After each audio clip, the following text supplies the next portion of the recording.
Les actualités politiques, culture, sport, éducation, santé, religion, nouvelles sur Haïti et le reste du monde, tous les jours sur cette plateforme, nous sommes votre choix idéal. Cette femme est entourée de masses de gens. Elle est entourée d'une foule de gens. Nous aimons être dans cette atmosphère où nous sommes engloutis par les gens. Cette femme est entourée de masses de gens.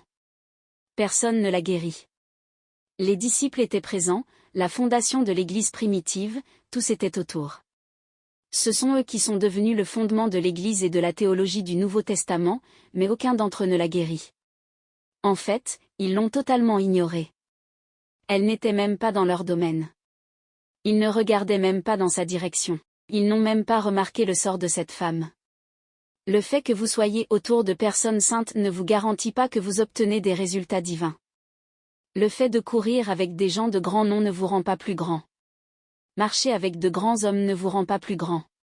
Marcher avec de belles personnes ne vous rend pas plus beau. Allez, parle-moi à quelqu'un. À la fin de la journée, cela revient à vous. L'impulsion de son miracle repose carrément sur elle. Qui est cette femme? Qui est-elle, de toute façon? La Bible va dans chaque évangile. Elle écrit un petit quelque chose sur elle, et pourtant elle n'ose même pas mentionner son nom. Un écrivain si précis qu'il nous parle de Jaïru, nous savons exactement qui il est, mais qui est cette femme? Cette femme sans nom, qui est-elle en premier lieu? Le fait même que nous ne connaissons même pas son nom et la seule chose que nous savons d'elle et son problème parle du fait que selon la norme de l'homme, elle n'est personne. Et peut-être même pire qu'une personne, elle a été notée par son problème comme si son problème définissait qui elle était. Et pourtant, l'impulsion repose carrément sur elle. Elle était seule dans une foule. Il n'y a rien de pire que d'être seule dans une foule. La solitude est sa propre maladie. Puis-je prendre mon temps avec ça? Je ne parle pas d'être célibataire. Vous pouvez être célibataire et ne pas être seul. Vous pouvez être marié et être seul. Vous pouvez avoir des masses de gens et être toujours seul. Nous étions censés être une espèce sociale. Nous avons été créés comme certaines écoles de poissons pour courir en meute. Nous étions censés être le genre d'espèce qui survit en partie par notre association avec d'autres personnes. Notre besoin inhérent nécessite la socialisation pour ressentir un sentiment de plénitude. Nous fonctionnons mieux lorsque nous interagissons les uns avec les autres. Il y a quelque chose que nous obtenons de l'énergie des autres. Mais cette femme était seule. L'unité crée l'itinérance émotionnelle. Le fait que vous ayez des émotions et que vous soyez entouré de gens ne signifie pas que votre cœur n'est pas sans abri si vous ne pouvez pas leur faire confiance. Je sais que vous voulez crier juste là, mais vous ne pouvez pas, parce que vous pourriez être assis autour de quelqu'un que vous ne pouvez pas faire confiance. Cela crée un sentiment d'itinérance de ne pas pouvoir ancrer mes émotions et celles que je côtoie, donc, avoir plus de gens ne me donne pas le sentiment de satiété que je désire, parce que je dois faire attention. La solitude est sa propre maladie. La sociologie, la psychologie partagent avec nous que les gens qui vivent seuls et qui restent seuls ne vivent pas aussi longtemps que les gens qui ont quelqu'un avec qui vivre, même s'ils ne les aiment pas. Quelqu'un avec qui discuter, quelqu'un à qui faire rebondir des idées. Il est si puissant qu'il a été prouvé que les personnes qui n'ont tout simplement personne d'autre qu'un chien peuvent vous faire vivre jusqu'à 2 ans de plus que les personnes qui ferment la porte de la maison et il n'y a pas de bruit et il n'y a pas de son et il n'y a personne pour rire et il n'y a rien à faire. Un chat peut prolonger votre vie. La solitude est sa propre maladie. Et il n'y a pas une personne dans cette pièce qui n'a pas traversé un problème seul.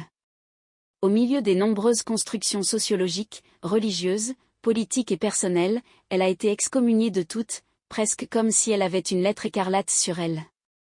Elle est seule, non pas parce que les gens ne sont pas là, mais même sa foi l'a laissée dans un état de solitude. Sa foi elle-même déclare que toute femme qui a un problème de sang qui ne s'arrête pas est déclarée impure, et personne ne devait la toucher. Et s'il la touchait, il devait se déclarer impur. C'est une femme sans contact. Je ne sais pas ce qui est pire, la question de sa maladie, ou la question de sa solitude. Parce que même une maladie est préférable de traiter si vous n'avez pas à traiter seul. S'il y a quelqu'un assis près du lit, s'il y a quelqu'un qui vient, s'il y a quelqu'un qui t'apporte de la soupe, s'il y a quelqu'un qui interagit avec toi, c'est mieux que d'avoir à passer par là seule. La vieillesse est meilleure si vous n'avez pas à passer par elle seule, si quelqu'un vous appelle de temps en temps, ou vient et vous voit, ou vous apporte des cookies et agissez comme si vous aviez de l'importance. Elle ne pouvait pas profiter de cela parce qu'elle était seule. Il y a toutes sortes d'études qui sont en ce moment sur ce que la quarantaine fait à l'esprit humain au fil du temps. Et moi, comme beaucoup de gens, je suis un novice, pas un expert, mais comme beaucoup de gens, j'ai étudié ce que l'isolement fait au cerveau humain. La science dit qu'elle rétrécit réellement le cerveau humain pour être laissé seul trop longtemps. Et il n'y a que tant de choses qu'elle peut tirer de sa foi, parce que sa foi, selon le Pentateuque, exigeait qu'elle soit seule à cause de son problème. Donc, j'essaie de vous faire comprendre que son problème a des problèmes. Combien de personnes dans cette salle savent ce que c'est que d'avoir des problèmes qui ont des problèmes? Ce n'est pas simple. Ce n'est pas qu'une chose. Mais à cause de cette chose, elle crée cette chose, elle crée l'autre chose, elle crée l'autre chose, et vous ne pouvez pas réparer cela ici parce que cela vient de là-bas, et cela est lié à cela là-bas, et vos problèmes ont des problèmes. Vous trouverez la parole de Dieu validant sa solitude. Et il est dit, et si une femme a un problème, et que son problème dans sa chair soit du sang, elle sera mise à part 7 jours, et quiconque la touchera sera impur jusqu'au soir. Et tout ce sur quoi elle repose dans sa séparation sera impur, et tout ce sur quoi elle est assise sera impur. Et quiconque touchera son lit lavera ses vêtements, se lavera dans l'eau, et sera impur.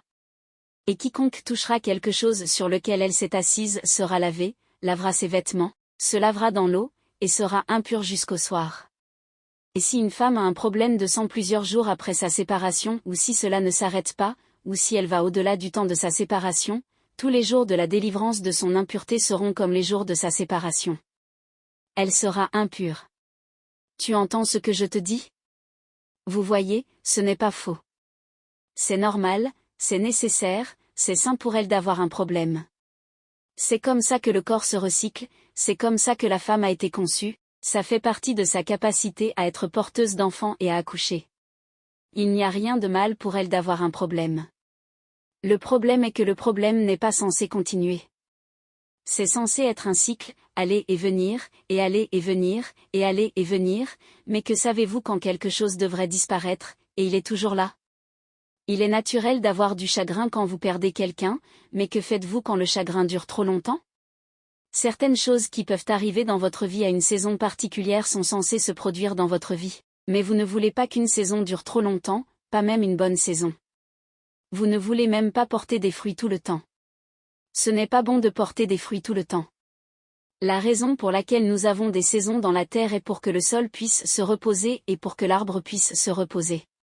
Si vous portez du fruit tout le temps, vous vous épuisez, et vous vous épuisez, sans rien dire au prédicateur, ne laissez pas les gens vous prêcher à mort, parce que si tu donnes tout le temps et que plus sort que ce qui arrive, après un moment tu vas apparaître dans ta vie.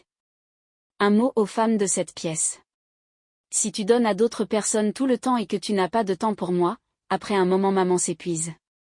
Un mot aux hommes dans la pièce. Si vous protégez tout le monde et que vous ne vous protégez pas, après un certain temps, vous vous épuiserez. Vous êtes censé le faire pour une saison, mais que se passe-t-il? Que se passe-t-il lorsque la saison est hors du temps? Je me demande s'il y a quelqu'un ici, en ligne, ou dans le monde entier, ou au Nigeria, ou en Australie, ou en Europe qui me regarde en ce moment, et vous avez donné, donné, et ce qui était un problème s'est transformé en hémorragie, ce qui était un cycle est arrivé à un point où les gens vous définissent, et ils pensent que c'est naturel pour toi. Et j'ai entendu des gens dire, oh, c'est comme ça qu'il est. C'est comme ça qu'elle est. C'est comme ça qu'ils sont. Et les gens commencent à vous prendre pour acquis. Et plus vous donnez, plus ils veulent.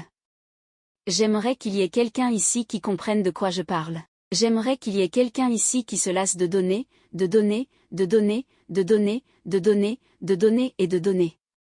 Et tu as dit, Seigneur, combien de temps? Combien de temps? Combien de temps avant que ça ne devienne mon tour? Combien de temps avant que quelqu'un me rende? Combien de temps avant que quelqu'un me traite comme moi? Combien de temps avant que je reçoive tout ce que j'ai donné? J'ai semé, semé, semé, semé, semé, semé, et je ne récolte rien en retour.